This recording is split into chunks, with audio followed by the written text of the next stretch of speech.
औज़ुबिल्लाहि मिनश्शैतानिर्रजीम बिस्मिल्लाहिर्रहमानिर्रहीम। मौलाना अब्दुल सत्तार साहब, चेयरमैन बैतुल सलाम। मैंने ज़िंदगी में एक ही हज किया है, वो मौलाना साहब की रहनुमाई में, और अल्हम्दुलिल्लाह इतना ज़बरदस्त था कि मेरी ख्वाहिश है कि दोबारा कभी अल्लाह मौका दे तो मैं मौलाना साहब के साथ हज पे जाऊँ। आफ्ताब जहांगीर साहब MNA, शाहिद आफरीदी हमारे कौमी हीरो, मोहम्मद यूसुफ हमारे दूसरे कौमी हीरो, मुफ्ती ज़ुबैर उस्मानी साहब, सोहेल ख़ान मेरा भाई और मेरा दोस्त, distinguished guest, ladies and gentleman, अस्सलाम वालेकुम। मैं बैतुल सलाम से मुतारिफ इतना ज़्यादा नहीं था। जब कोविड हुआ था तो हमने कोशिश की कि जगह जगह हम लोगों को राशन पहुंचाने का बंदोबस्त करें, और कुछ डोनर्स इकट्ठा हमने किए जिनसे हमने दरख्वास्त की कि वो राशन डिस्ट्रीब्यूशन करने में हमारी मदद करें ताकि हम लोगों को इलाकों में पहुंचा सकें।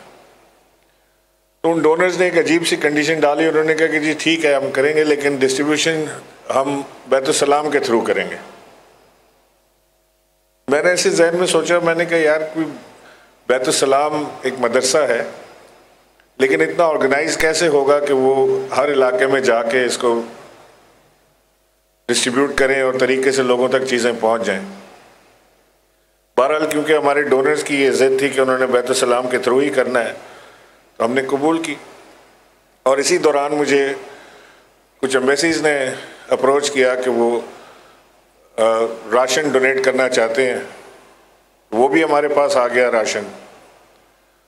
जब हमारी डिस्ट्रीब्यूशन शुरू हुई और मैंने बैतुल सलाम की डिस्ट्रीब्यूशन देखी तो यकीन माने मैंने इतनी ऑर्गेनाइज्ड और इतने तरीके से और इज़्ज़त के साथ किसी को राशन देते हुए मैंने कभी नहीं देखा ज़िंदगी में।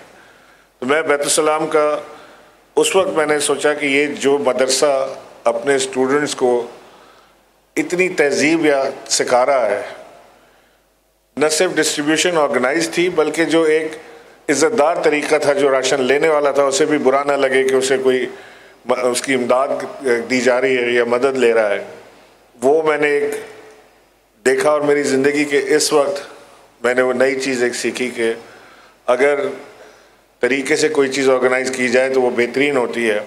और उसके बाद हमने जो डिस्ट्रीब्यूशन जो दूसरी एम्बेसीज़ वगैरह की थी, वो मैंने सुहेल से रिक्वेस्ट की कि वो मुफ्ती साहब से मेरी तरफ से दरख्वास्त करें कि अगर वो हमारी इसमें मदद कर दें तो हमारे लिए बहुत आसान काम हो जाएगा। और जहाँ जहाँ हमने डिस्ट्रीब्यूशन करने की कोशिश की डायरेक्टली, वो इतनी ऑर्गेनाइज नहीं हो पाई।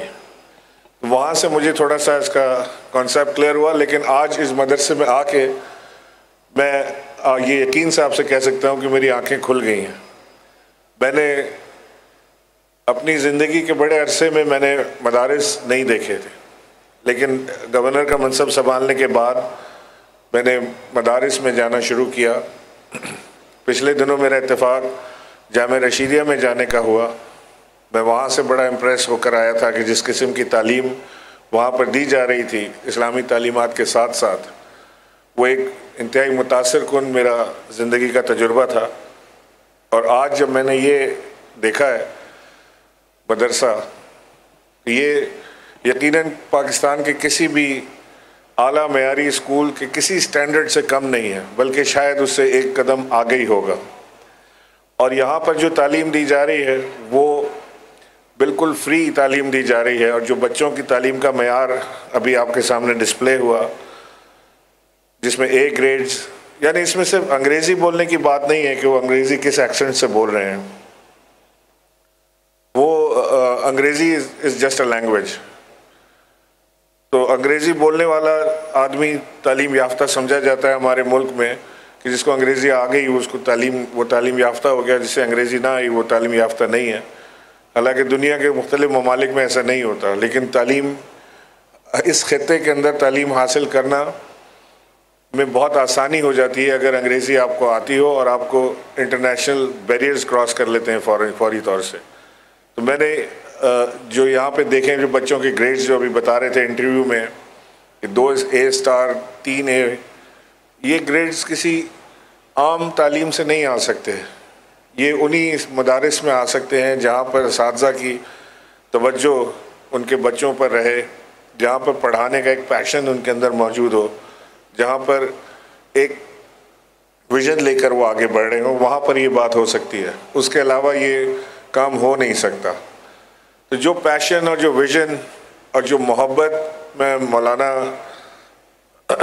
मुफ्ती साहब के पास देख रहा हूँ, ये मैं सिर्फ ज़बानी लफाजी आपसे नहीं कर रहा, बल्कि मैंने आपको बताया कि मेरा एक तजुर्बा कुछ दिनों का रहा कि मैं मौलाना मुफ्ती साहब के साथ हज करने का मुझे मौका मिला, अल्लाह ने सादत दी हज की। उसमें मैंने जो अब्दुल सत्तार साहब को मैंने देखा कि जिस तरह शाम को लोग नमाज़ों के बीच में वक्फे के दौरान इनके पास आकर बैठा करते थे और जो बात ये करते थे, वो वाकई ऐसी बात थी कि जिस सुन के आपके दिल में उतर जाए। वो सिर्फ एक ऐसी बात नहीं थी कि जिसको इधर से सुना और इधर से उड़ा दें, लेकिन उसमें बहुत कुछ ऐसी चीज़ें थी कि जो आप सीख सकते हैं, जिससे आपको मौका मिलता है सीखने का। एक तो हज पे माहौल भी ऐसा होता है, लेकिन मौलाना साहब ने, मुफ्ती साहब ने माशाल्लाह बहुत ही ज़बरदस्त उसमें एक अट्रैक्शन, एडेड अट्रैक्शन जिसको कहते हैं, वो पैदा की थी। मुझे बताया गया कि तकरीबन 40,000 तलबा को तालीमी स्कॉलरशिप फराम करता है ये इदारा, 15,000 से ज़ायद तलबा की मुकम्मल कफ़ालत का एहतमाम करता है। गुज़िश्ता साल बकर ईद के मौके पर 41 लाख से ज़्यादा अफराद तक कुर्बानी का गोश्त पहुँचाया गया है। कोरोना लॉकडाउन से मुतासर होने वाले तकरीबन 20 लाख अफराद तक राशन की पकी पकाई रोटी और ज़रूरत की दूसरी चीज़ें पहुँचाई गई हैं। बैतुस्सलाम फूड बैंक ने 20 लाख से ज़्यादा घरों का खाना पकाया खाना घरों तक पहुँचाया है और 1.5 लाख अफराद मुस्तहिक अफराद तक राशन पहुँचा दिया गया है। ये एक बहुत बड़ा टास्क है। ये वो टास्क है जो हुकूमतें करती हैं, और जहाँ पे जिन मुल्कों में इस तरह के इदारे मौजूद होते हैं, इस तरह के लोग मौजूद होते हैं, ऐसी फीलिंग रखने वाले लोग मौजूद होते हैं, वहाँ पर जो मुसीबतें हैं, आसमानी मुसीबतें, वो कम आती हैं। जो अल्लाह की मखलूक से प्यार करते हैं और मोहब्बत करते हैं और इंडिस्क्रिमिनेटली उनकी सर्विस करते हैं, वहाँ पर ही मुसीबतें कम आती हैं। और इसकी ज़िंदा मिसाल हमने कोविड में देखी है। कोविड में हिंदुस्तान में आप देखें, जो पाकिस्तान के साथ बॉर्डर लगा हुआ है, वहाँ पर क्या हाल है, और इसी बॉर्डर के इस तरफ आप देखें कि यहाँ पर क्या हाल। बेशक हमारे वज़ीर आज़म इमरान खान ने जो विज़न कोविड में दिया था कि लॉकडाउन नहीं करेंगे और हम हर घर तक राशन पहुँचाने की कोशिश करेंगे, गरीबों को रकूम फराम करेंगे, जो दिहाड़ीदार तबका है उसकी कफ़ालत करेंगे, उसकी वजह से अल्लाह ताला ने इस अज़ाब से पाकिस्तान को काफ़ी हद तक महफूज रखा है। हम सब का ये मानना है कि हम